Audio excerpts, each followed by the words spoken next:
उतना कम होगा। लेकिन हम फिर से सभी राजनीतिक दलों से अपील करेंगे कि राजनीति का मतलब होता है खाई को पाटना, खाई को बढ़ाना नहीं है।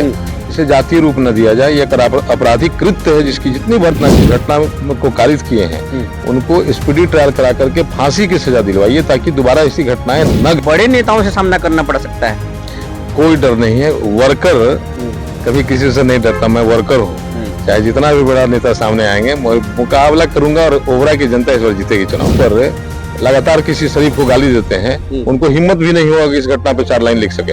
ये बड़ी बात आप कर रहे हैं। तो ऐसा ही होता है, क्योंकि आप शरीफ हैं तो लोग आप पर उंगली उठाएंगे।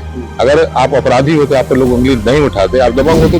बिहार में चूड़ा दही के बाद जो है सियासत तेज हो जाती है, और खास करके अगर लोजपा की बात करें तो लोजपा में सियासत जो है और तेज हो चुका है, क्योंकि चिराग पासवान के चाचा जो है अब एक अलग बात कर रहे हैं। तो ये तमाम चीजें आज हम समझने की कोशिश करेंगे। जो लोजपा रामविलास के जो उपाध्यक्ष हैं और औरंगाबाद नहीं पूरे बिहार के प्रख्यात समाजसेवी हैं डॉक्टर प्रकाश चंद्रा। प्रकाश जी, आपका बहुत बहुत स्वागत है हमारे चैनल। Thank you. सबको नववर्ष की बहुत बहुत शुभकामनाएं। आपके चैनल के जितने व्यूअर हैं आपकी टीम को नववर्ष की शुभकामनाएं। बिहार में चूड़ा दही के बाद जो है सियासत जो है करवट लेता है। क्या इस बार करवट ले रहा है बिहार का सियासत? खरमास के बाद लोग कोशिश कर रहे हैं कि बिहार की सियासत को नई दिशा दें, लेकिन संभव नहीं है क्योंकि एनडीए की एकजुटता लोगों को घबराहट पैदा कर रही है। और इसीलिए लोग को बेचैनी से कोई उधर जा रहे हैं। लेकिन एनडीए के लोगों को कहीं जाने की जरूरत ही नहीं है। हमारे वोटर जिस प्रकार इंटैक्ट हैं, उसी तरह इस बार सभी घटक दल के नेता भी इंटैक्ट हैं।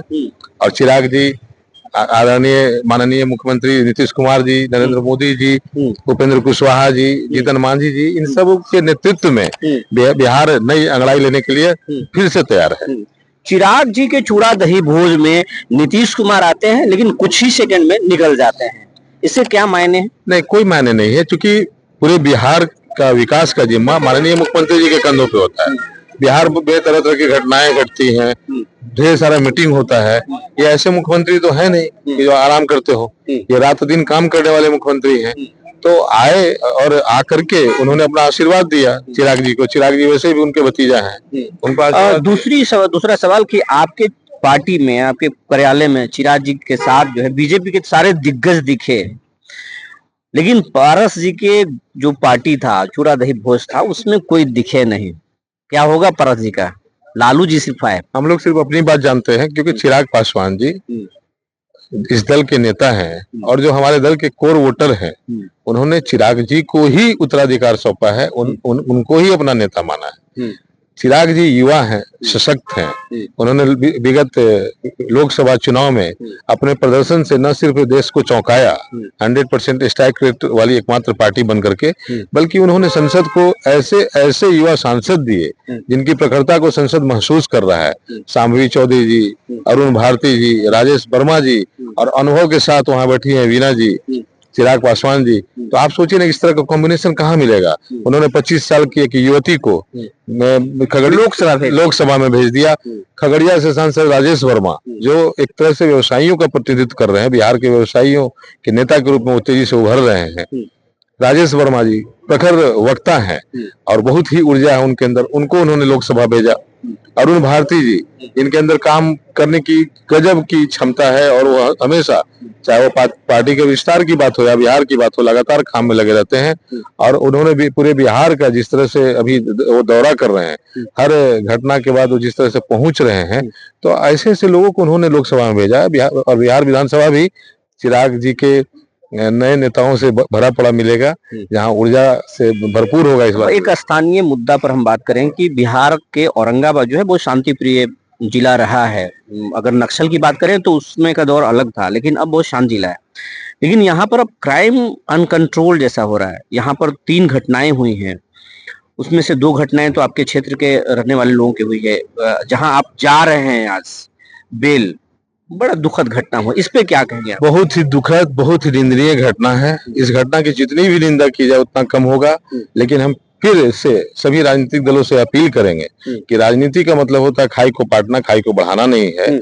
इसे जातीय रूप न दिया जाए। यह आपराधिक कृत्य है जिसकी जितनी भर्त्सना कर सकते हैं आप करिए, और करना भी चाहिए। दोषियों को सजा मिलना चाहिए। मैं प्रशासन से यह मांग करता हूँ अपनी पार्टी की ओर से तथा अपने वैश्य संगठन राष्ट्रीय वैश्य महासभा की तरफ से भी कि ये जितने भी लोग इस घटना को कारित किए हैं उनको स्पीडी ट्रायल करा करके फांसी की सजा दिलवाइए ताकि दोबारा ऐसी घटनाएं न घटे। रहा बात पुलिस प्रशासन का, तो पुलिस प्रशासन आज के डेट में जिस फॉर्म में है, पहले शायद नहीं था, बहुत पहले हुआ करता अच्छा था। काम हो रहा है। अभी कुंदन कृष्ण सर के आने के बाद बिहार में गजब की चुस्ती दिख रही है पुलिस में। पुलिस मुठभेड़ भी हुए हैं और हर एक छोटी छोटी घटनाओं पे भी संज्ञान लिया जा रहा है।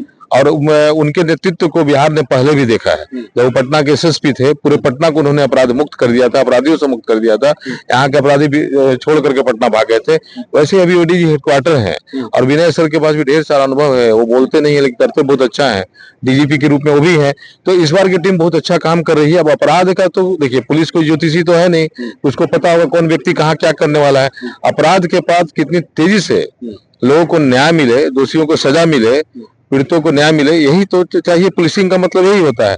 तो पुलिस से अपेक्षा भी है और पुलिस ऐसा करेगी भी। दोषी जेल जाएंगे, जेल ही नहीं जाएंगे उनको, बल्कि फांसी होना चाहिए। 2025 में प्रकाश चंद्रा की भूमिका क्या होगी? 25 के चुनाव में प्रकाश जी की भूमिका अहम माना जा रहा है, क्या होगी? क्योंकि कहा तो ये जा रहा है कि प्रकाश चंद्रा को बड़े नेताओं से सामना करना पड़ सकता है। कोई डर नहीं है। वर्कर कभी किसी से नहीं डरता। मैं वर्कर हूँ, चाहे जितना भी बड़ा नेता सामने आएंगे, मुकाबला करूंगा और ओबरा की जनता इस बार जीतेगी चुनाव। ओबरा की जनता इस बार चुनाव जीतेगी। बाहरी का खैर नहीं है। मैं ये सब नहीं कहूंगा, बाहरी भी मैं नहीं बोल सकता, इसलिए कि कोई भी व्यक्ति अगर बिहार का है तो उसको चुनाव लड़ने का कहीं से भी हक है। बाहरी नहीं है, बड़े बड़े नेता भी लड़ते हैं, जनता पर लेकिन बावजूद उसके जिस तरह से जन जन में मैं समाया हुआ हूँ, आप समझ सकते हैं कि कुछ लोग टूल के तौर पे मेरा विरोध करते हैं। सोचिए कितना घबराहट है नकारात्मक लोगों में हमारे उदय से। तो ये आप जान जाइए कि ओबरा अंगड़ाई ले चुका है।